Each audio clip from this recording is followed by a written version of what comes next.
আসসালামু আলাইকুম, স্বাগত জানাচ্ছি সাপ্তাহিক বিনোদনের আপডেটে। আপনাদের সঙ্গে আজ আমি আছি সুমায়া হক্তনি। চলুন জেনে নেই বিগত সপ্তাহের আলোচিত টপিকগুলো কি ছিল। প্রতারণা মামলায় অভিনেত্রী তানজিন তিশাকে 13ই জুলাই আদালতে হাজির হওয়ার কথা ছিল। বিষয়টি নিয়ে ইতোমধ্যেই শুরু হচ্ছে আলোচনা ও সমালোচনা। এদিকে আর্জেন্টিনার জয়ে উচ্ছ্বাস প্রকাশ করেছেন পূর্ণিমা। তিনি আশা করছেন প্রিয় দল ফাইনালেও জয় পাবে এবং ভক্তদের আরও আনন্দ দেবে।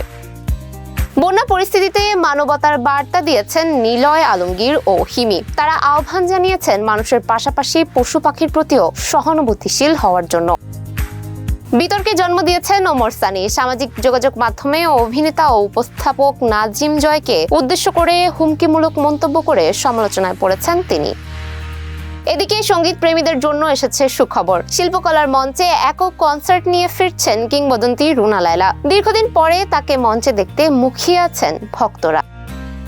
এদিকে শবনম ফারিয়া জানিয়েছেন 14 বছরের ক্যারিয়ারে তিনি কখনো খারাপ প্রস্তাব পাননি। তিনি আরো জানান, অনেকেই তাকে রাগী মনে করলেও তার সাথে ইন্ডাস্ট্রির কারো খারাপ সম্পর্ক নেই। জানিয়ে নেট দুনিয়া চলছে ব্যাপক আলোচনা। সবশেষে আবারও আলোচনায় পরিমণি। তিনি ঘোষণা দিয়েছেন আর্জেন্টিনা বিশ্বকাপ জিতলে তিনি আবারও বিয়ে করবেন। আর এই মন্তব্য ঘিরে ভক্তদের মধ্যে সৃষ্টি হয়েছে তুমুল আলোচনা।